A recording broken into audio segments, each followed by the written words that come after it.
जो मन में प्रवेश की हुई सभी इच्छाओं को त्याग देता है और केवल आत्मा में ही संतुष्ट रहता है, वह ज्ञानी कहलाता है।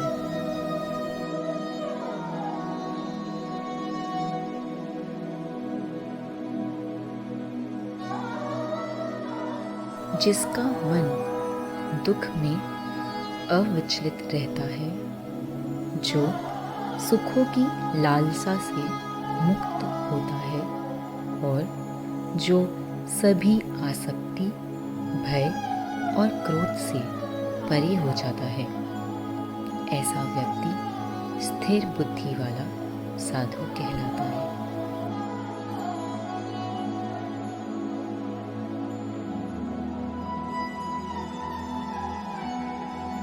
उस व्यक्ति की बुद्धि स्थिर रहती है जिसे किसी चीज से लगाव नहीं होता, जो सभी परिस्थितियों में अनासक्त रहता है, जो किसी भी अच्छे या बुरे का ना तो स्वागत करता है और ना ही उसे अस्वीकार करता है।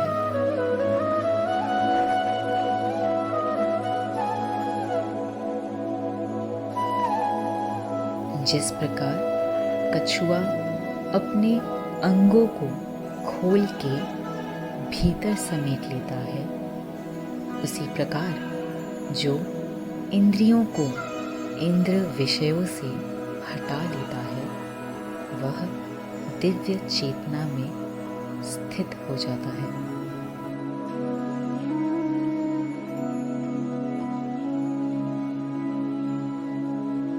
भले ही देहधारी आत्मा को इंद्रिय भोग से प्रतिबंधित किया जा सकता है, फिर भी विषयों के लिए स्वाद बना रहता है, लेकिन सर्वोच्च का अनुभव कर वह चेतना में स्थिर रहता है।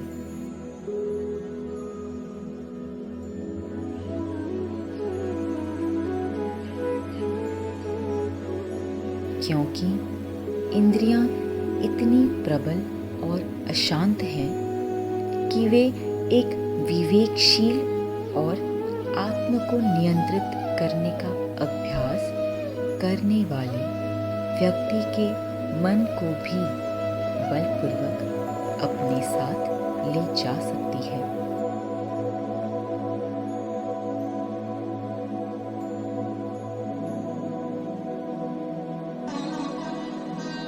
जो अपनी इंद्रियों को पूर्ण रूप से वश में कर लेता है और अपनी चेतना को स्थिर कर अपने मन को सदा मुझ में लीन रखता है, वह स्थिर बुद्धि वाला कहलाता है।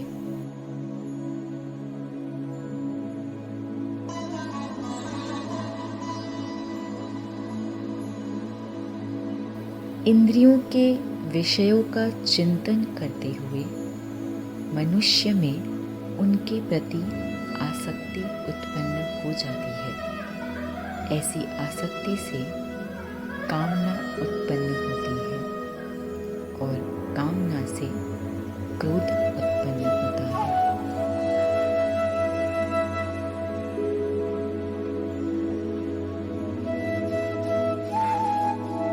क्रोध से निर्णय पर बादल छा जाते हैं, जिसके परिणाम स्वरूप स्मृति का भ्रम होता है।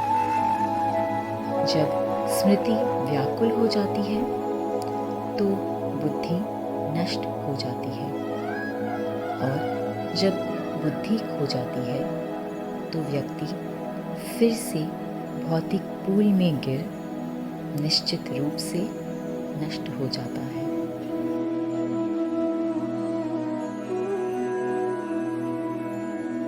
परंतु जो व्यक्ति अपनी इंद्रियों को नियंत्रित कर समस्त राग द्वेष से मुक्त हो जाता है, वह इंद्रियों के विषयों का उपयोग करते हुए भी ईश्वर की कृपा प्राप्त करता है।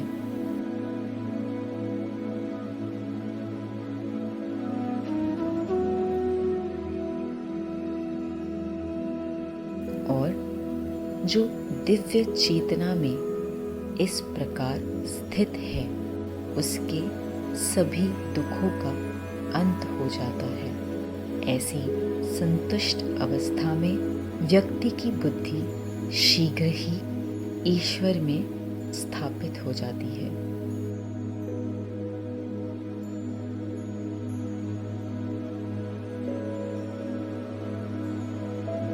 जो दिव्य चेतना में अर्थात आत्म से जुड़ा नहीं है, उसके पास न तो नियंत्रित मन और न ही स्थिर बुद्धि हो सकती है। इनके बिना शांति की कोई संभावना नहीं है, और जिसके पास शांति नहीं, वह सुखी कैसे हो सकता है।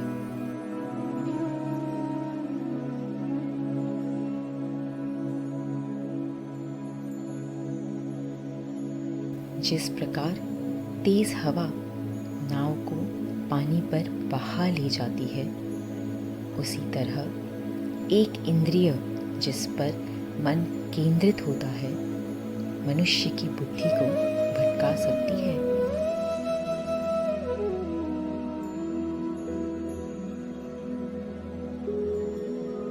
इसलिए जिसने इंद्रियों को विषयों से नियंत्रण में कर लिया है, वह निश्चय ही स्थिर बुद्धि वाला होता है।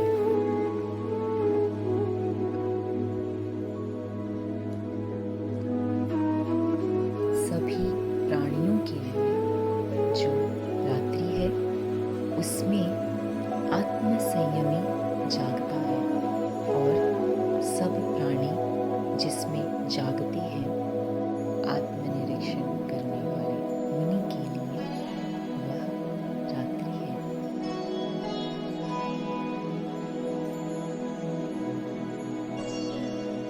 जिस प्रकार नदियों के अविरल प्रवाह से समुद्र अविचलित रहता है, उसी प्रकार जो व्यक्ति इच्छाओं के निरंतर प्रवाह से विचलित नहीं होता और उनकी पूर्ति के लिए प्रयास नहीं करता, केवल वह शांति प्राप्त कर सकता है।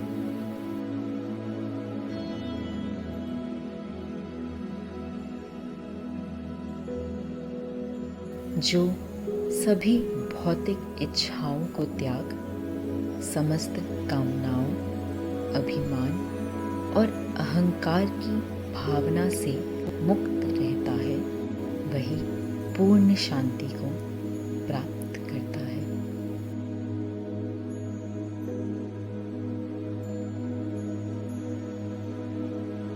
यह ब्रह्म में स्थित होने की अवस्था है, जिसे प्राप्त कर मनुष्य भ्रमित नहीं होता।